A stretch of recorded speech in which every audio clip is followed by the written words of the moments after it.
Pearsall. I'm back with section 2 of our interview with Clarissa Nelson. She is the coordinator for the Yavapai County Reentry Program.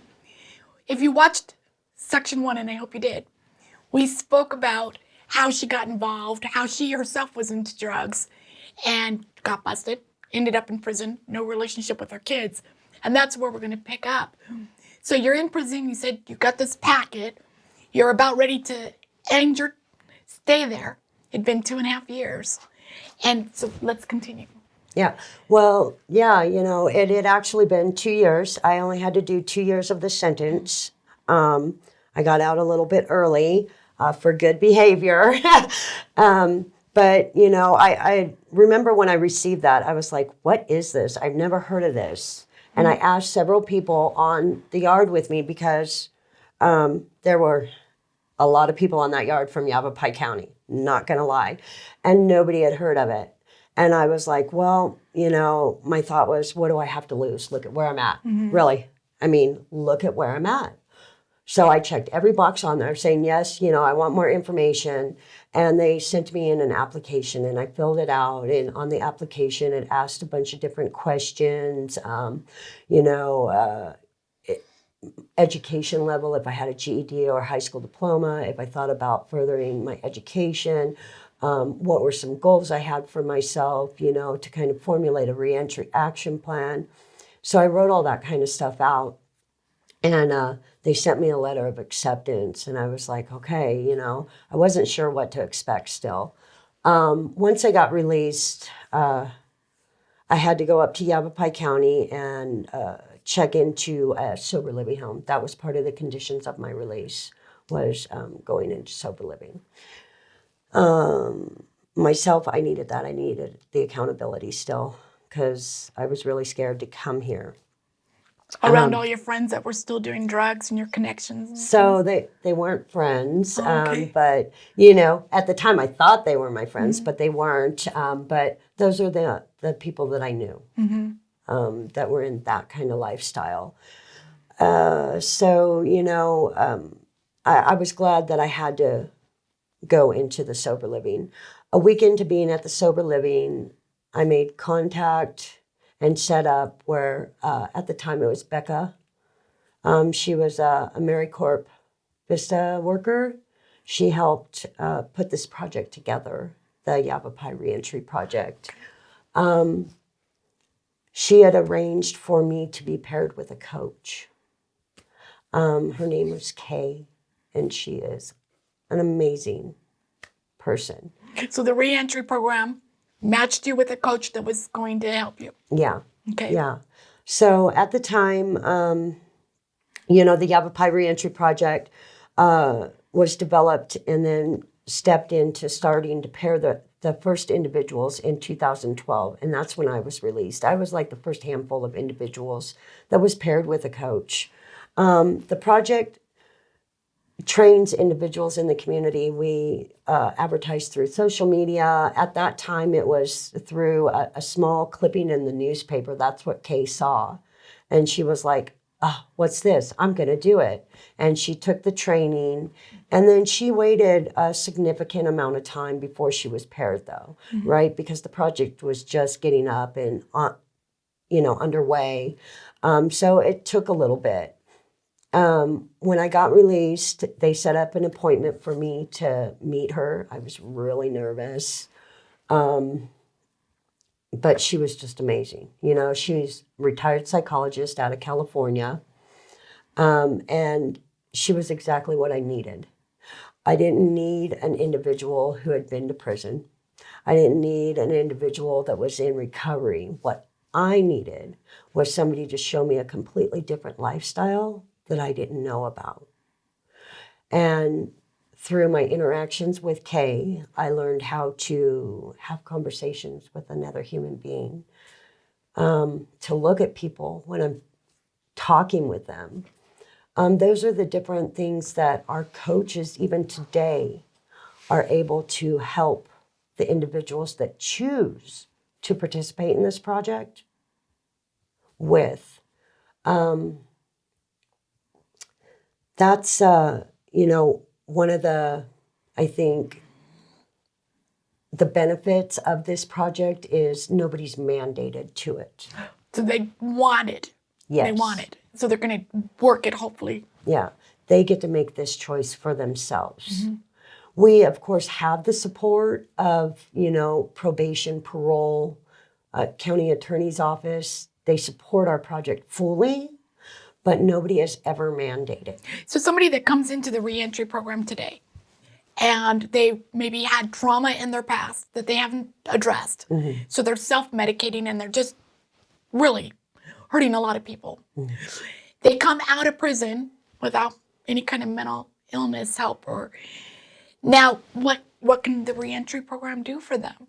So if they choose to participate in our project and as a participant, then depending on which part of the project they qualify for, right? We have a community coach part and an independent referral part.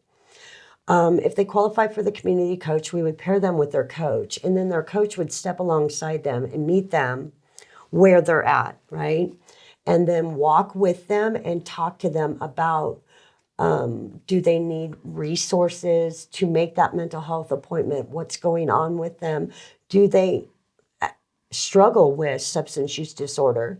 Are they going to meetings? Do they have a strong support system there? Sometimes they need that person to sit there and assist them making that phone call, making that first step, because it's a scary, uncomfortable step. There's a lot of stigma around substance use disorder. There's a lot of stigma around mental health, incarceration, right? And it's about shining a different light on all those areas, right? Because we understand that there's more to the individual. So we're talking about the individual. So what kind of person, now I know you seem like a normal person. You seem like a really, like an average person that I'd meet and we could be friends. But is that typical or are these people kind of like slime balls or jerks? No, so, here's what I want to say is that we have, and it's not about, we don't judge the individual by what's on paper, right? We know mistakes happen. And, we understand that typically it's a product of the environment that they grew up in, that they witnessed, all that kind of stuff that takes a big part in creating where they are now. The choices that they've done. So do you help them get a job? So we have a lot of different resources within our community that people don't know about and don't know how to access and utilize, right? And so we, over the years, have developed a resource manual. We have it where you can send it through email or we can print it out. We provide that for the coaches and for the participants. And it's got all these different tabs from mental health crisis to housing to employment to veteran services to food services, all those different things. We can help the individual access those resources, but they have to do the work. Oh, so you're not enabling them? No, okay. No. We want to empower them, right? We want to teach them to stand on their own 2 feet.